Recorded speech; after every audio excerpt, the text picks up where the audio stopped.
এই দুনিয়ার মুসিবত, এই দুনিয়ার বিপদ কোনো বিপদ নয়। চক্ষু দুটো বন্ধ হওয়ার সাথে সাথে সব মুসিবত বিপদ শেষ। এত টাকার দরকার, এত সম্মানের দরকার, গাড়ি দরকার, বাড়ি দরকার, সম্পদ দরকার, বলেন তো চোখ বন্ধ হয়ে গেলে আর কিছুর দরকার হবে নাকি? আসল মুসিবত হলো কিয়ামতের ময়দানে। এমন মুসিবত আল্লাহ তাআলা সেই মুসিবতের দিনের কথা কোরআনে বর্ণনা করেন। কেমন মুসিবতের দিন? আমার আগেও হযরত একটু টাচ দিয়ে গেছে যে বিবস্ত্র অবস্থায় মানুষ উঠবে, কেউ কারো দিকে তাকানোর বিষয়টা চিন্তাও করবে না। এই দুনিয়ায় যেই মানুষগুলো আমার আপনার আপন, মা বাবা, সন্তান সন্ততি, বন্ধু, যা বলেন না কেন, কিয়ামতের দিন কেউ আমার আপনার সামনে আসতে চাইবে না। আল্লাহ তাআলা কোরআনুল কারীমের মধ্যে বলেন, ইয়াউমা ইয়াফিরুল মারউ মিন আখিহি ওয়া উম্মিহি ওয়া আবিহি ওয়া সাহিবাতিহি ওয়া বানিহি লিকুল্লি ইমরিইম মিনহুম ইয়াউমা ইদিন শা'নুন ইউগনি। আল্লাহ তাআলা বলেন, কিয়ামতের দিন ভাই ভাইয়ের থেকে পলায়ন করবে, ওয়া উম্মিহি ওয়া আবিহি, পিতামাতার থেকে পলায়ন করবে, ওয়া সাহিবাতিহি ওয়া বানিহি, স্ত্রী সন্তানদের থেকে পলায়ন করবে। সেই দিন প্রত্যেকটা মানুষ নিজের চিন্তায় বিভোর থাকবে, চিন্তিত থাকবে। আমার আপনার নবীজিও ওই দিন চিন্তিত থাকবেন, তবে সবাই নিজের জন্য চিন্তিত থাকবে, আর আমার আপনার নবী তার উম্মতের জন্য চিন্তিত থাকবে। নবীজি এতটা চিন্তিত থাকবেন, তিনি এক জায়গায় স্থির থাকবেন না। নবীজি একবার দৌড়িয়ে চলে যাবেন হাউজে কাউসারের কাছে, না জানি তার কোন উম্মত পানি পানে মাহরুম হয়ে যায়। আর একবার দৌড়ায় চলে যাবেন পুলসিরাতের কাছে, না জানি তার কোন উম্মত পুল পাড়ি দিতে ব্যর্থ হয়ে যায়। আর একবার দৌড়ায় নবীজি চলে যাবেন মিজানের কাছে, না জানি তার কোন উম্মত ওজনে ধরা পড়ে যায়। আর একবার চলে যাবেন জাহান্নামের কাছে, না জানি কোন উম্মতকে জাহান্নামে দিয়ে দেওয়া হয়। আবার যখন উম্মতের জন্য সুপারিশের দরকার, নবীজি আল্লাহ তাআলার কাছে এসে সুপারিশ করবে। আল্লাহ তাআলা বলেন, মুমিনদের উপর আল্লাহ তাআলার বিশেষ অনুগ্রহ, ইয বাআসা ফীহিম রাসূলাম মিন আনফুসিহিম, যে তিনি তাদের মধ্য থেকে তাদের জন্য একজন রাসূল প্রেরণ করেছেন। তাহলে মুমিনদের মধ্য থেকে মুমিনদের জন্য একজন রাসূল প্রেরণ করেছেন, এটা মুমিনদের জন্য বিশেষ এক অনুগ্রহ। কেন বিশেষ অনুগ্রহ? আমি ওই দিকে আর যাব না। আল্লাহ তাআলা বললেন, মুমিনদের জন্য এই রাসূল, এই নবী হলেন বিশেষ অনুগ্রহ, তবে তিনি গোটা সৃষ্টি জগতের জন্যই রহমত। তবে মুমিনদের জন্য তিনি স্পেশালিটি, স্পেশাল অনুগ্রহ। আল্লাহ তাআলা এই জন্য কোরআনুল কারীমের আরেক জায়গায় বলেন, ওয়ামা আরসালনাকা ইল্লা রাহমাতাল লিল আলামিন। আল্লাহ তাআলা বলেন, আমি আপনাকে জগৎ সমূহের জন্য রহমত হিসাবে প্রেরণ করেছি। আলম এক বচন, আলামিন বহু বচন, তার মানে জগৎ একটা নয়, বহু জগতের স্রষ্টা হলেন আল্লাহ। আল্লাহ তাআলা বহু জগৎ সৃষ্টি করেছেন। আল্লাহ তাআলা যত জগৎ সৃষ্টি করেছেন সব জগতের জন্য হলেন রহমত। মুহাম্মাদুর রাসূলুল্লাহ সাল্লাল্লাহু আলাইহি ওয়াসাল্লাম। আবার পবিত্র কোরআনুল কারীমের সর্বপ্রথম সূরা, সবচাইতে যেই সূরার তিলাওয়াত বেশি হয়, প্রতি ওয়াক্তের প্রতি রাকাত নামাজে সূরা ফাতিহা লাগে। তবে ইমামের পেছনে যখন নামাজ পড়ি, ইমামের কেরাত, মুসল্লির কেরাত ইমাম পড়ে, একা যখন পড়ি প্রত্যেক রাকাতে নিজে সূরা ফাতিহা পড়ি। সূরা ফাতিহার শুরুতেই আমরা বলি আলহামদুলিল্লাহি রাব্বিল আলামিন। সূরা ফাতিহার শুরুতেই বলি আলহামদুলিল্লাহ, সকল প্রশংসা আল্লাহর জন্য। কে আল্লাহ? একটু বিশ্লেষণ করে আল্লাহই জবাব দেন, সকল প্রশংসা আল্লাহর জন্য, যিনি জগৎ সমূহের রব, যত জগৎ আছে সব জগতের প্রতিপালক রব হলেন আল্লাহ, আর যত জগৎ আছে সব জগতের রহমত হলেন মুহাম্মাদুর রাসূলুল্লাহ। গোটা কুল কায়নাতের সৃষ্টি জগতের এমন একটা ইঞ্চি জায়গাও নাই যেই জায়গার রব আল্লাহ তাআলা নয়। আছে এরকম একটা জায়গা যে আপনাদের এলাকায় 1 ইঞ্চি জায়গা আছে, এই ইঞ্চি জায়গার মালিক আল্লাহ না, এরকম আছে? যেমন গোটা সৃষ্টি জগতের রব আল্লাহ, গোটা সৃষ্টি জগতের রহমত হলেন মুহাম্মাদুর রাসূলুল্লাহ। এই জন্য নবী রহমাতুল লিল আলামিন হওয়ার কারণে গোটা সৃষ্টি জগতের সব সৃষ্টি উপকৃত হয়। কাফেররাও নবীজির কারণে উপকৃত হয়েছে, তাদের পাপাচার অনাচার অবাধ্যতার কারণে নবীজির কারণেই নগদে শাস্তি আসে নাই।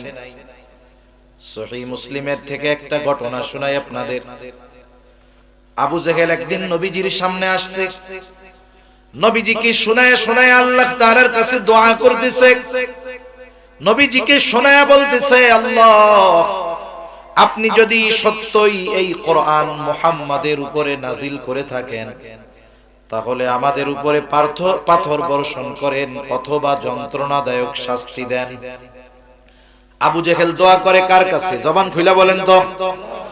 আল্লাহ তাআলার কাছে দোয়া করে, বলে আল্লাহ আপনি যদি সত্যই কোরআন মুহাম্মাদের উপরে নাজিল করে থাকেন তাহলে আমাদের উপরে পাথর বর্ষণ করেন অথবা যন্ত্রণাদায়ক শাস্তি দেন। প্রথম কথা হইল, আবু জেহেল কি আল্লাহকে বিশ্বাস করতো নাকি? বলে হ্যাঁ।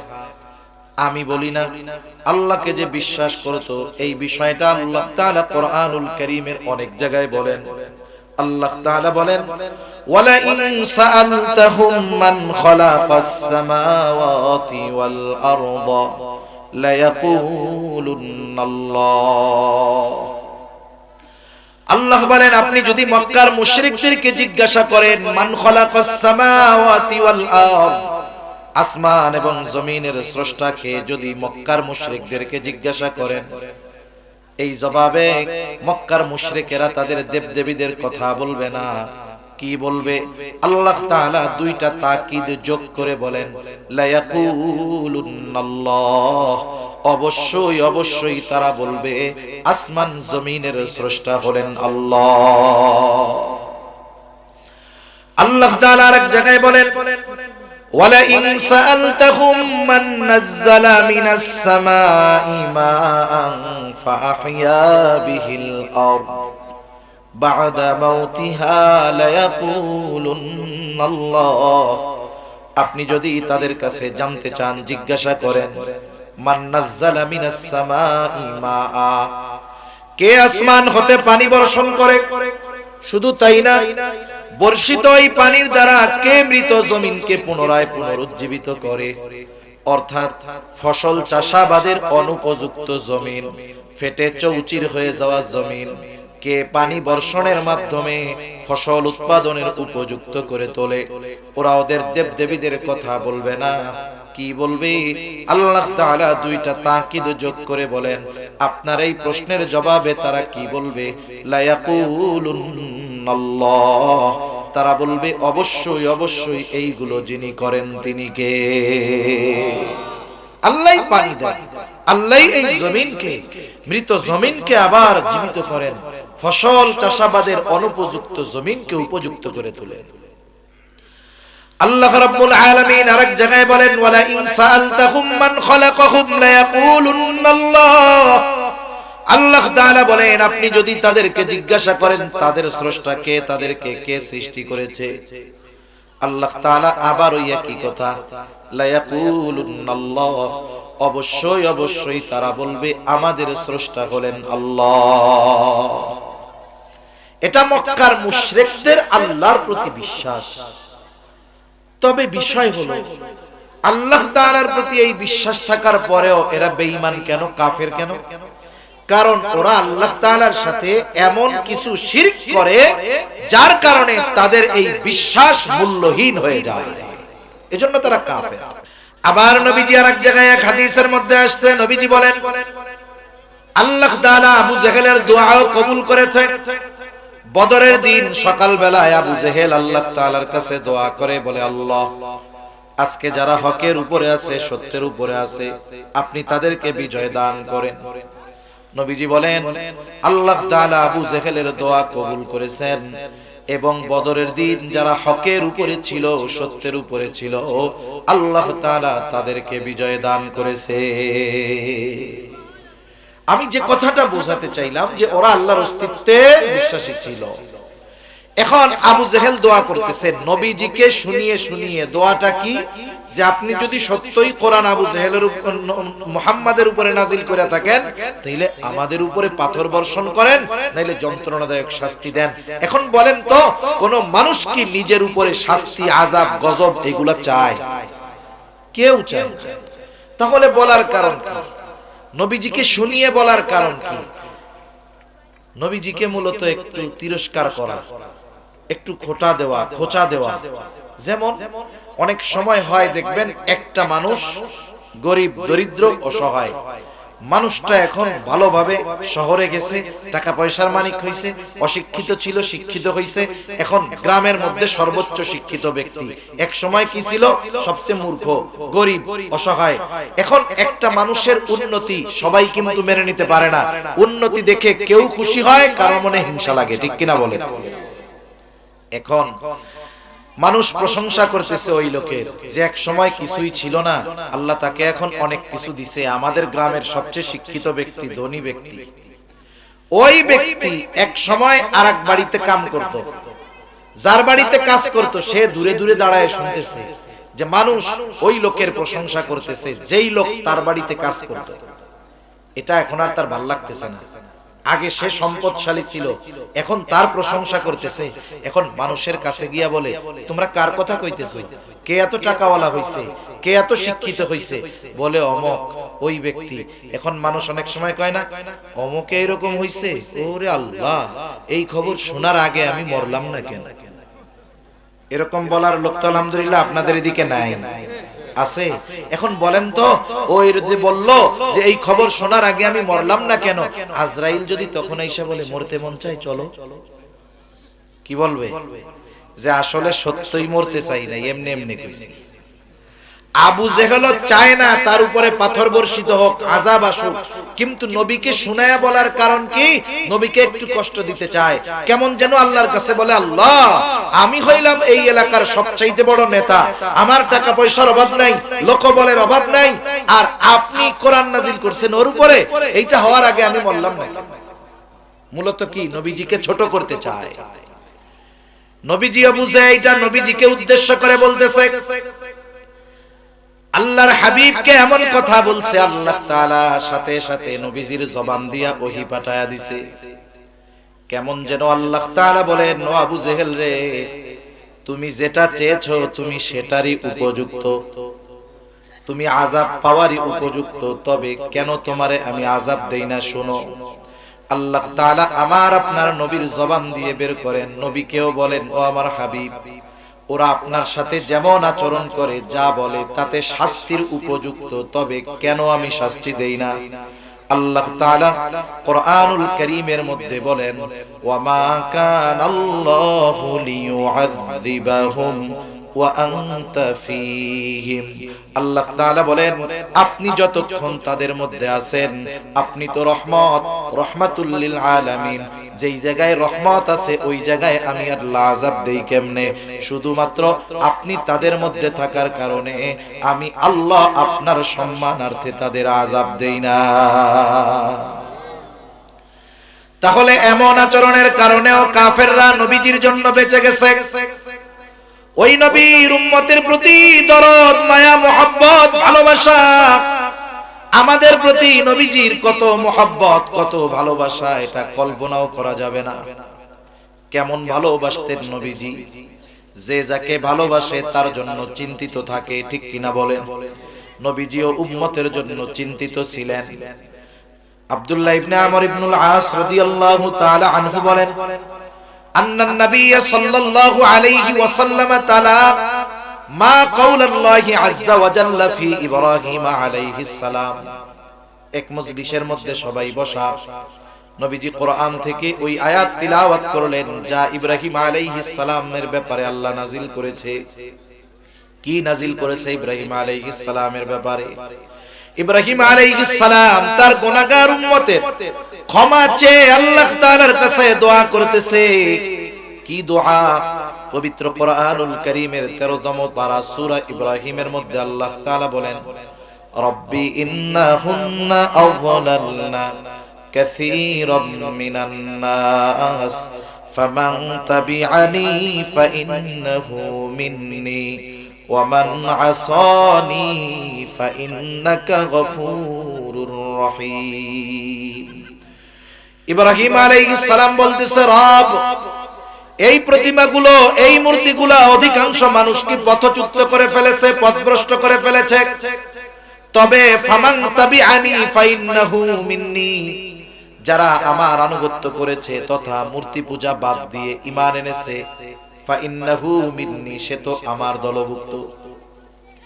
তবে ওমান আসানি, যারা ঈমান আনে নাই, যারা আমার আনুগত্য করে নাই, ঈমান যদিও না আনে, তারা তো ইব্রাহিম আলাইহিস সালামেরই উম্মত। ঠিক কিনা বলেন? নবীজির নবুয়তির পর থেকে নিয়ে কিয়ামত পর্যন্ত এই পৃথিবীতে যত মানুষ আসবে, হোক সে মুমিন হোক সে কাফের, সকলেই নবীজির উম্মত। ইব্রাহিম আলাইহিস সালাম তার গুনাহগার উম্মতের ব্যাপারে চিন্তিত। কারণ অনেক সময় বিষয়টা এমন হয়, নবীগণ গুনাহগার উম্মতের ব্যাপারে চিন্তিত বেশি থাকেন। যেমন একটা মানুষের যদি 4টা ছেলে থাকে, 4 ছেলের 3 ছেলে খুব ভালো, একেবারে ইমানদার, পরহেজগার, নামাজি, মুত্তাকি, আর একটা ছেলে সবচাইতে খারাপ। এই 3 জনের ভালোকে যদি একদিকে রাখা হয়, একজনের খারাপই তার চাইতে বেশি হবে।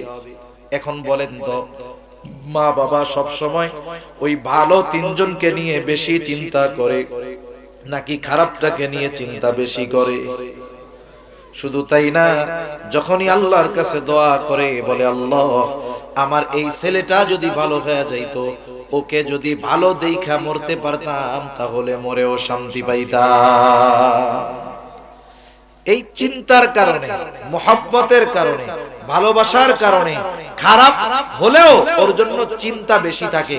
কেন? বলে মা তো তার বাচ্চারে, সন্তানকে ভালোবাসে, বাপ তার সন্তানকে ভালোবাসে। এই ভালোবাসার কারণে খারাপ সন্তানের ভালো হওয়ার ব্যাপারে আল্লাহর কাছে বলে। ঠিক কিনা বলেন? বলেন তো, মা বাবা সন্তানকে যত ভালোবাসে, তার চাইতে নবী তার উম্মতদেরকে বেশি ভালোবাসে না কম ভালোবাসে?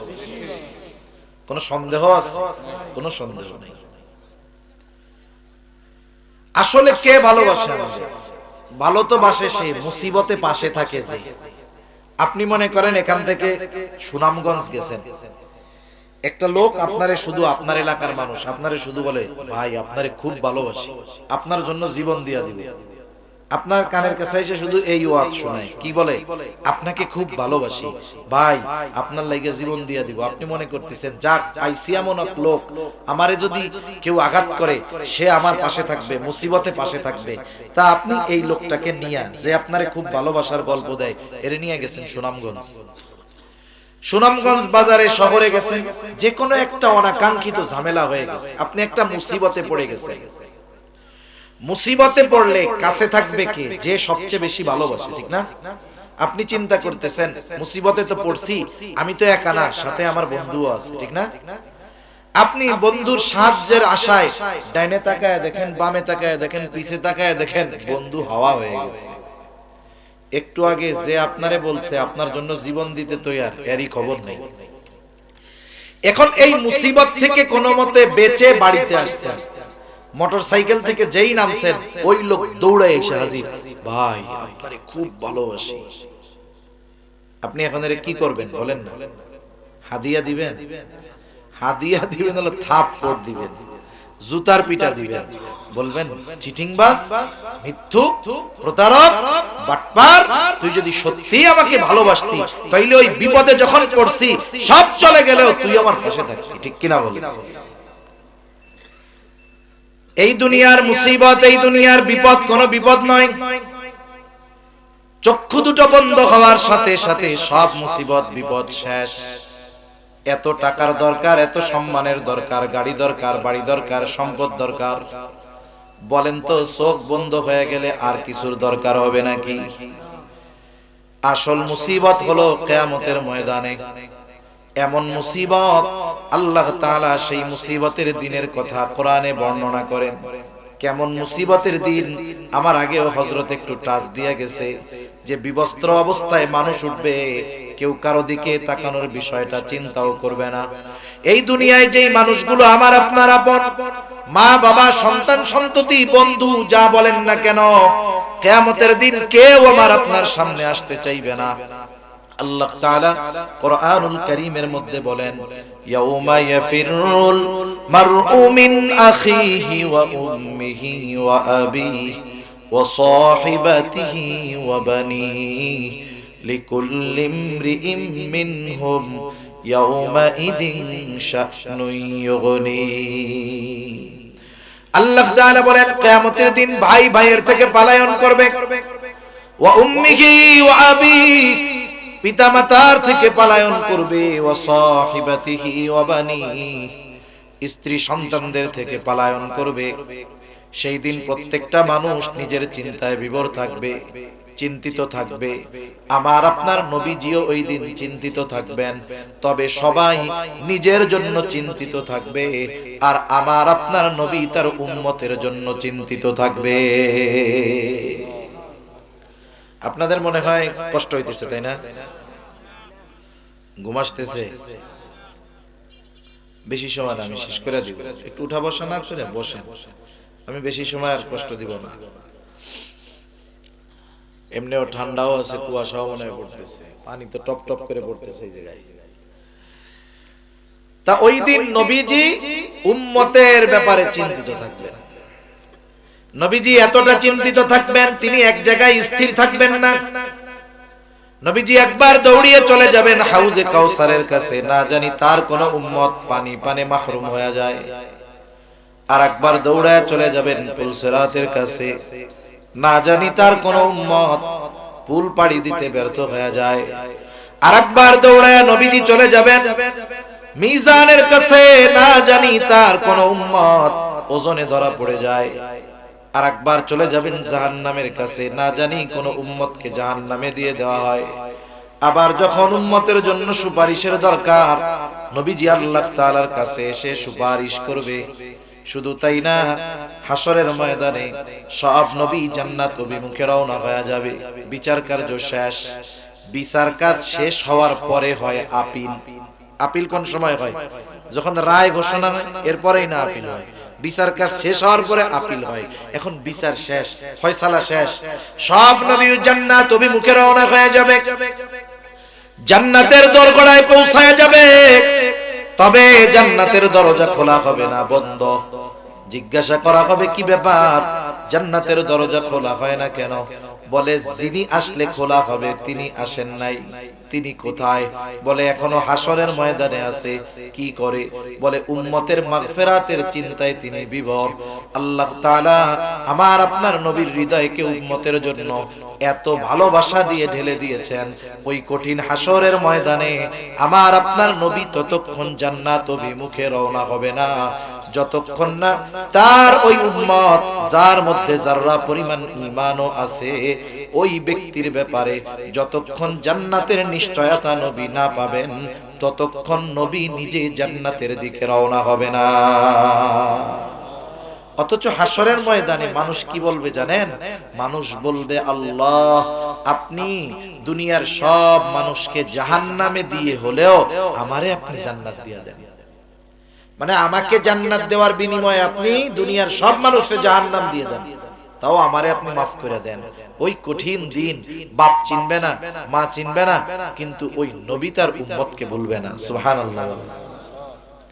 সেই জন্য সব নবী তার উম্মতকে ভালোবাসে। ইব্রাহিম আলাইহিস সালামও ভালোবাসে। ইব্রাহিম আলাইহিস সালাম আল্লাহর কাছে বলতেছে, ওয়া মান আসানি ফাইন্নাকা গফুরুর রহিম। যারা যে আমার আনুগত্য করে নাই, কেমন যেন বলে, আল্লাহ ও তো আমার উম্মত, আর আপনি তো গফুর, আপনি তো রহিম, আপনি যদি চান আমার ওই গুনাহগার উম্মতটাকেও আপনি মাফ করে দিতে পারে।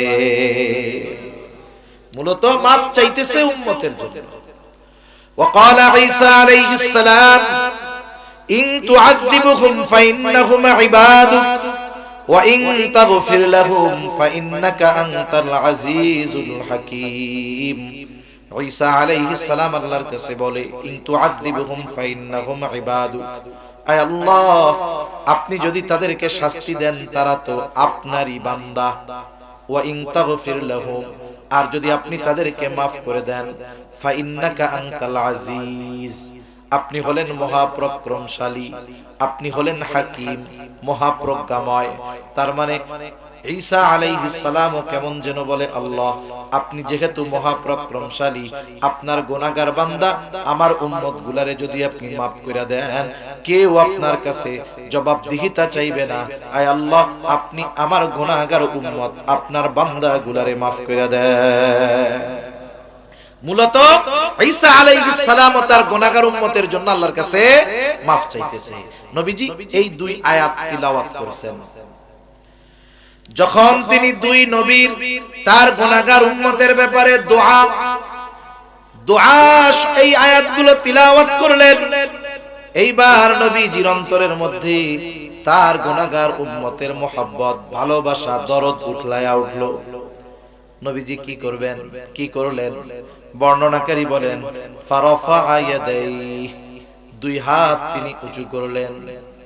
وقال اللهم উম্মতি উম্মতি, দুই হাত উঁচু করে বলতে লাগলেন, আল্লাহ আমার উম্মত আমার উম্মত। অবাকা, সাথে সাথে দু চোখ দিয়ে অঝর জারায় পানি পড়তেছে, কান্না করতেছে।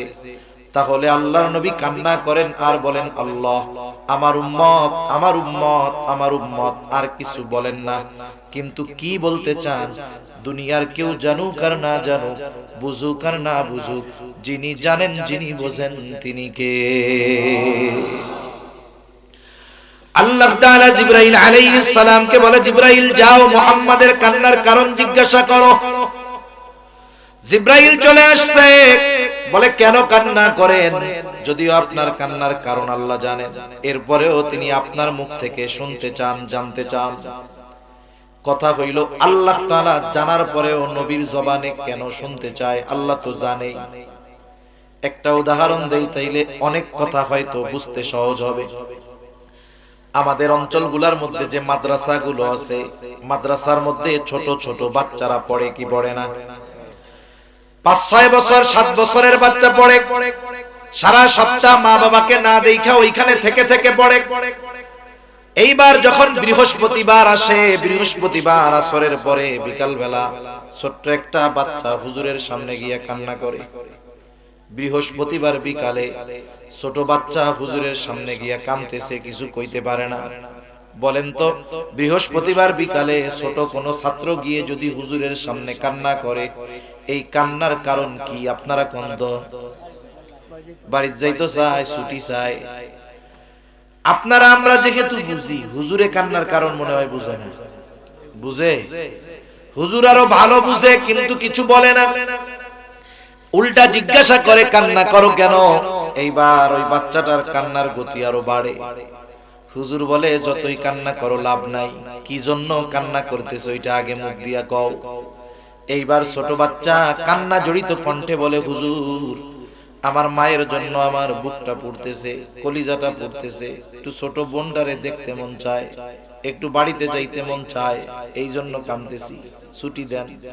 এইবার হুজুর একটা হাসি দিয়া বলে, ঠিক আছে যাও, আগামীকাল সন্ধ্যার আগে আবার চলে আসবা। এখন কথা হলো, এই ছেলেটার কান্নার কারণ হুজুর জানার পরেও বোঝার পরেও কেন এর মুখ দিয়ে শুনতে চায়? বলে এই জায়গায় ওস্তাদ ছাত্রের একটা মহব্বত, ভালোবাসা কাজ করে। আল্লাহ তাআলা সব জানার পরেও কেন নবীজির জবান দিয়ে শুনতে চায়? কারণ এখানেও আমার আপনার নবীর প্রতি আল্লাহ তাআলার ভালোবাসা, মহব্বতের বহির প্রকাশ। এই জন্য আল্লাহ তাআলা আমার আপনার নবীর জবান দিয়ে শুনতে চায়। এইবার জিবরাইল আমিনকে পেয়ে আমার আপনার নবী প্রাণ খুলে উম্মতের ব্যাপারে সব বললেন। জিবরাইল আলাইহিস সালামও গিয়া আল্লাহর কাছে বললেন। আল্লাহ তাআলা বলেন, জিবরাইল যাও মুহাম্মদকে গিয়ে বলে দাও আমি অচিরেই তাকে তার উম্মতের ব্যাপারে সন্তুষ্ট করব, আমি তাকে তার উম্মতের ব্যাপারে অসন্তুষ্ট করব না। অনেকগুলো হাদিস, এই ভালোবাসার হাদিস বলা যাবে, আমি বেশি লম্বা করব না বিধায় সংক্ষিপ্ত সারে বলি। দুনিয়ার সব হাদিস ঘটনা একদিকে রাখেন, কিছু কিছু সময় আছে, কিছু কিছু কথা এক ব্যক্তির কথা হাজার ব্যক্তির কথার চাইতে মর্যাদাপূর্ণ হয়, বিশ্বাসযোগ্য হয়, ঠিক কিনা বলেন? আমার আপনার নবী যে আমাকে আপনাকে ভালোবাসে, নবী যে তার উম্মতকে ভালোবাসে, দুনিয়ার মানুষের কথা বাদ দেন, এই ভালোবাসার সাক্ষ্য আল্লাহ তাআলা কোরআনুল কারীমের মধ্যে ওহী নাজিল করে জানায়া দিয়েছে। নবীজি আমাদের কত ভালোবাসে, এই ভালোবাসার খবর আমাদের দিবেন কে? আল্লাহ তাআলা সেই কথাই বলেন, লাকাদ জাআকুম রাসূলুম মিন আনফুসিকুম আজিজুন আলাইহি মা আনিতুম হারিসুন আলাইকুম বিল মুমিনিনা রাউফুর রহিম। আল্লাহ তাআলা বলেন, লাকাদ জাআকুম রাসূলুম মিন আনফুসিকুম, তোমাদের মধ্য থেকে তোমাদের জন্য এমন একজন রাসূলের আগমন ঘটেছে। এই রাসূলের কোয়ালিটি কি, এই রাসূল কেমন? আল্লাহ তাআলা আমাদেরকে বলতেছেন তোমাদের মধ্য থেকে তোমাদের জন্য এমন একজন রাসূলের আগমন ঘটেছে। এই রাসূল কেমন তোমাদের জন্য? এক নাম্বার আল্লাহ তাআলা বলেন আজিজুন আলাইহি মা আনিতুম, তোমাদের জন্য যেই বিষয়টা কষ্টের সেটা তার জন্য কষ্টকর। মানে উম্মত যেটাতে কষ্ট পায় নবীজিও সেটাতে কি পায়? কষ্ট পায়। বলে সমব্যথী, সমব্যথী, আমার কষ্টটা আরেকজন অনুভব করে। কেন কেন একজন কষ্ট পাইলে আরেকজন কেন করে? এটা কিভাবে সম্ভব? আমি একটা উদাহরণ দেই, তাইলে বুঝতে সহজ হবে আশা করি। কষ্ট হয় না তো আপনাদের? এক লোকের একটা বাচ্চা আছে, 3 বছর 2.5 বছর বয়স। বাচ্চা যখন একবারে ছোট থাকে, বিছানায় পড়ে থাকে, 2-3 মাস বয়স, সন্তান হিসাবে তার প্রতি বাবা মার মহব্বত আছে না নাই? কিন্তু যখন একটু বড় হয়, বুলি ফুটে, মুখ ফুটে, মা মা ডাকে, আব্বু আব্বু ডাকে, বলেন তো ওই ছোটবেলার চাইতে এই বাচ্চার প্রতি এখন মহব্বত বাড়ে না কমে? অনেক বাড়ে, অনেক। এখন এক মা বাবা আপনাদের অঞ্চলেই ধরেন, ওই বাচ্চাটার বয়স 2 বছর 2.5 বছর 3 বছর, হঠাৎ করে গভীর রাতে বাচ্চাটা প্রচন্ড জ্বরাক্রান্ত হয়ে গেল। এত জ্বর, গায়ে হাত দিলে মনে হয় পুড়ে যাবে হাত, চোখ দুটো জ্বরের যন্ত্রণায় ছলছল করতেছে, কেমন যেন ফেটে বের হয়ে যাবে। কষ্টে তার চোখ দিয়ে পানি পড়তেছে। 2-2.5 বছর বয়স, শরীরটা জ্বরে থরথর করে কাঁপতেছে, সাথে সাথে কষ্টের তীব্রতায় মুখ দিয়ে আহ আহ শব্দ বের হইতেছে। ছোট বাচ্চা, এই গভীর রাত, ডাক্তারের কাছে নিয়ে যাওয়ার কোনো উপায় নাই, ওষুধ খাওয়াবে ফার্মেসিও নাই, হসপিটালে নিবে যাবার ব্যবস্থাও নাই। ওই বাচ্চাটার প্রচন্ড কষ্ট হয়। ওই বাচ্চার পাশে তার মা বাবা বসা আছে, দেখতেছে বাচ্চার ওই অবস্থা। আপনারা যারা বুঝবেন তারা বুঝবেন। বলেন তো ওই বাচ্চাটা জ্বরাক্রান্ত হয়ে যেমন কষ্ট পায়, ওই বাচ্চার মা বাবা বাচ্চার চাইতে কষ্ট বেশি পায় নাকি কম পায়? নিঃসন্দেহে বেশি পায়। এটা পাওয়ার কারণ কি? আরেকজনের বাচ্চার এই অসুস্থতা আমাকে আপনাকে ওই কষ্ট তো দিবে না, কিন্তু ওই মা বাবার লাগে কেন? বলে এটারও কারণ মহব্বত। কি বলেন? ভালোবাসা। সন্তানের কষ্ট মা বাবার সহ্য হয় না, সন্তানের কষ্টটা মা বাবা অনুভব করে। আমি আগেই বলেছি, বলেন তো আমাকে আপনাকে মা বাবার চাইতে নবী বেশি ভালোবাসে না কম ভালোবাসে? তাইলে সন্তান কষ্ট পাইলে যদি মা বাবা কষ্ট পায়, উম্মত কষ্ট পাইলে নবীজি কষ্ট পাবে না? এজন্য আল্লাহ তাআলা বলেন আজিজুন আলাইহি মা আনিতুম, এরপরে বলেন হারিসুন আলাইকুম, তিনি তোমাদের জন্য কল্যাণকামী। নবীজি সর্বদা সব সময় উম্মতের কল্যাণের ব্যাপারে চিন্তা করতেন। যেটাতে উম্মতের কল্যাণ সেটাই করতেন। আল্লাহ তাআলা রাসূল আকরাম সাল্লাল্লাহু আলাইহি ওয়াসাল্লাম বলেন, আল্লাহ তাআলা প্রত্যেকটা নবীকে তার উম্মতের ব্যাপারে বিশেষ একটা দোয়া করার সুযোগ দিয়েছে এবং এই দোয়া কবুল করার প্রতিশ্রুতি আল্লাহ তাআলা দিয়েছে। সব নবী তার উম্মতের ব্যাপারে ওই দোয়াটা দুনিয়ায় করে ফেলছে। নবীজি বলেন, আমি এটাকে সংরক্ষণ করে রাখছি। কেন? বলে, কিয়ামতের দিন ওই দোয়াটাকে আমি আমার উম্মতের জন্য সুপারিশ হিসাবে ব্যবহার করব। শুরুতে আরেকটা কথা বলছি, মনে আছে কিনা জানি না। আসলে বিষয় হলো, যারা আলোচনা করে, ওয়াজ নসিহত করে, এক একজনের বলার তর্জ ধরন এক এক রকম। অনেক সময় দেখা যায় একজন সামনে আসতেছে যেটা বলতেছে, আবার অনেকে আছে যে তার পিছের আলোচনা মনে না রাখলে, খেয়াল না করলে পরবর্তীটা বোঝা কঠিন হয়ে যায়। যেমন দেখবেন, যখন আল্লামা নুরুল ইসলাম অলিপুরি সাহেব ওয়াজ করে, আপনাদের এলাকার অন্যতম মুফাসসির হযরতুল আল্লাম কি জানি নুরুল ইসলাম সাহেব, খান সাহেব হুজুর বয়ান করে, ওনাদের আলোচনাগুলো যদি শুরু থেকে শেষ একটু খেয়াল না রাখা হয়, ওটা চেইনের মতো, শিকলের মতো, একটার সাথে আরেকটা জুড়ে আছে, একটা ছুটছে তো বাকি সব আলাদা হয়ে যায়, ঠিক না?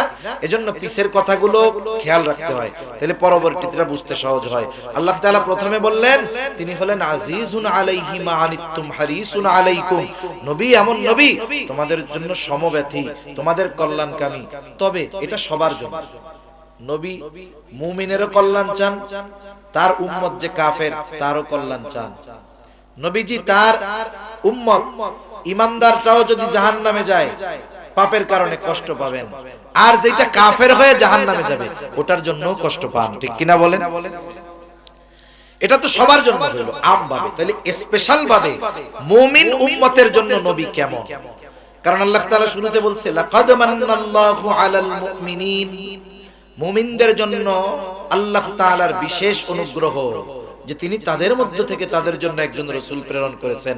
তাহলে বোঝা গেল মুমিনদের জন্য নবী স্পেশাল কিছু, মুমিনদের জন্য নবী স্পেশাল কিছু। মুমিনদের জন্য একটা কষ্ট সবাই যদি পায়, এটা সবাই মানুষ হিসাবে খারাপ লাগবে, কিন্তু যখন সন্তান কষ্ট পাবে, অন্যদের কষ্ট পাওয়ায় যতটুকু খারাপ লাগছে, নিজের ছেলেটা পাইলে কষ্ট কম লাগবে না বেশি লাগবে? যারা ঈমান এনেছে তারা তো স্পেশাল উম্মত। এই জন্য স্পেশাল উম্মতের প্রতি নবীজি কেমন? আল্লাহ তাআলা বলেন, বিল মুমিনিনা রাউফুর রহিম। আর নবীজি মুমিনদের জন্য হলেন রাউফ।